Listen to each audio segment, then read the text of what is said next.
Hi, and welcome to another episode of Hot Takes with me, the Silver Fox. And you may as well just hit the like button right now, because here I'm about to relate a tale of fail that will make you happy and pleased and will uplift your heart and put a song on your lips and a smile on your face.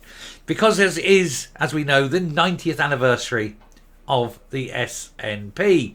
And given the trials and tribulations of the last few days, and the many more to come, one thinks, it seems very, very apt that we report on what their plans are for the celebration. Well, they're planning this big Cèilidh, and they're going to have all these people gather, and everyone's going to be a singing and a dancing and a drinking, and it'll be a jolly good time for all. Except possibly not. Apart from the airs of doom and despondency, the gloom that's taking over the whole party at the moment, it's looking like a failing party. The money isn't there, they can't get sponsors, and people are leaving in droves. And so they have these tickets that they're trying to sell for everyone to come and, and enjoy themselves. And they can't do it. They can't fill the venue. And you're going to see, it's a way worse than what I'm saying. Let's have a look, and honestly, put a smile on your face. And if it does, like I say, hit the like button. And while you're at it, hit the subscribe button. We're getting very close to 15,000. And I think we can possibly do it in the next few days. If all you good people who are yet to subscribe, hit the button. And let me hope that this video that will make you happy will be the one. Anyway, let's have a look. So I think I'll give it a miss. The SNP are mocked on social media as their 90th birthday Cèilidh plan backfires. And boy does it backfire. There are still tickets available for the party's official 90th birthday celebrations on Sunday night, despite the event being held in a venue that only holds 150 people. The whole of the SNP can't sell 150 tickets. Isn't that pathetic? Isn't that awful? I mean, it's... Where is it? The White Heather Club? I mean, come on.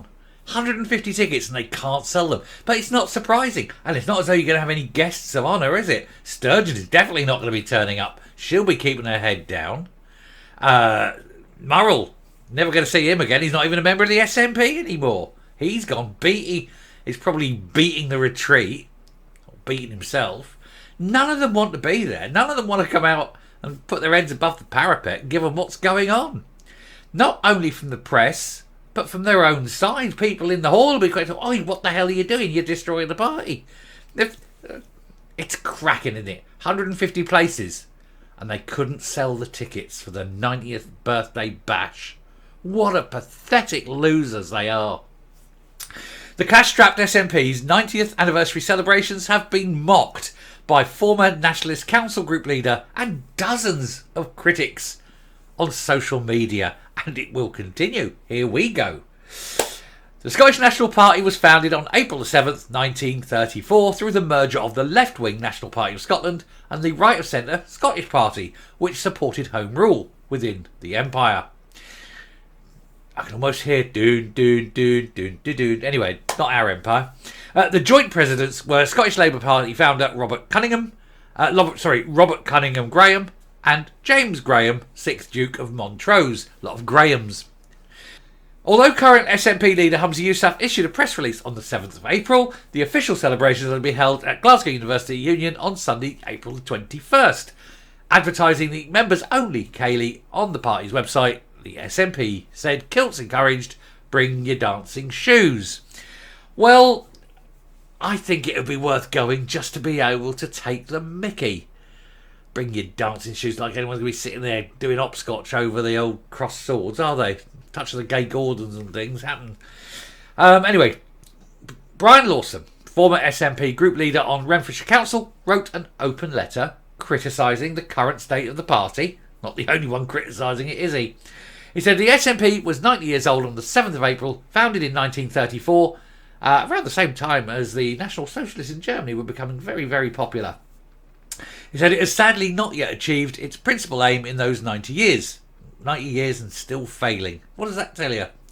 It says, I understand the entire official celebrations will amount to a 4-hour Cèilidh to be held on a Sunday evening in 2 weeks' time at the Glasgow University Union. I've received an invitation, but I think I'll give it a miss. There's not a lot to celebrate. Now, these Cèilidhs in it, I've got a Donegal tweed, a green Donegal tweed suit, 3-piece, lovely thing, bottle green. Every time I put it on, my wife says, all I need is a pig under the arm here, and to be singing Tooralura I, you know. She says, I look like the most Irishman whatever did live. She said, when I'm doing that, wearing that. She said, honestly, you look like she says, you look like a culchy Mick. That's her term. And I do, I can't help it. I look like a culchy. But anyway, tickets for the event are priced at £15 a person. So not that expensive really, is it? Although the official SNP Facebook page suggests demand may be limited, with just 134 people said to be interested. And that was before the party's former chief executive was re-arrested as part of Operation Branchform Probe into alleged fraud. So not a lot of interest beforehand, probably even less now, because they're all being arrested. Although there'll be people going, I think there might be morbid curiosity now. I think they will sell them now because of the arrest. People go, I've got to go along, got to have a look at these people. I need to have a nab, I want to have a word with them, things like that. So there may be that kind of, that curiosity, poking the corpse, as it were. Dead cat bounce, if you like. Anyway, more than 200 comments were posted on Facebook, including some brutal criticism, with one person saying, busy that night and every other night. Another person joked, think I'll give it miss. No doubt they'll say 10,000 attended rather than less than 100. I think he means fewer. One critic said, so many people walking away from the SNP, placed an unelectable leader, introducing policies not welcome in any shape or form, starting to look like an activist party for everything not Scottish. A bunch of unknowns running the country, about to wake up to the fact that they are in power to progress independence for Scotland, and failed. Last night, with just 3 days to go until the event, there were still tickets available, although a message claimed there's only a limited number of tickets available, so book quickly to avoid disappointment. Or, better still, don't turn up and avoid disappointment. The Cèilidh is to be held in the GUU's debates chamber, which hosts approximately 150 guests for a birthday party or evening reception, with additional space in the reading room bar.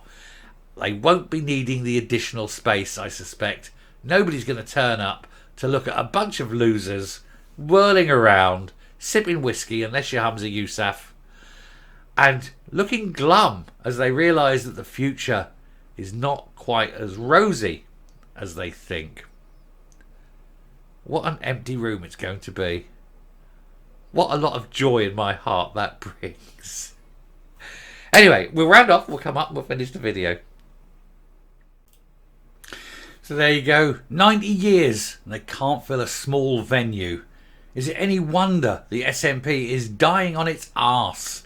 Everyone is leaving. Those that remain are critical. Everyone's looking around the room and saying, why are we in this position? And then they're all slowly turning their heads and looking at Humza Yousaf and thinking, it was you. If you remember the very end of The Invasion of the Body Snatchers, the 1978 remake with Donald Sutherland, it ends with him going, "Rawr!" And that's how the people in the SNP must be looking at Humza Yousaf now, pointing with sheer abject horror and thinking, he's done this. If Sturgeon had been in command, still, you wouldn't have got... They'd have needed a bigger venue, put it that way. You've got to give her it, despite being awful, you'd have needed a bigger venue. There'd have been that many people wanting to go. But since he's taken over, and all this crap has fallen upon them, it's just dead on its backside. It's done. It is a party dying. It is metastasising, isn't it? Marvellous to see, though. Anyway, I shall round off there. Thank you very much for watching. I knew this one would please you, so yes, do hit that like, definitely hit the subscribe, and I will speak to you later. Bye.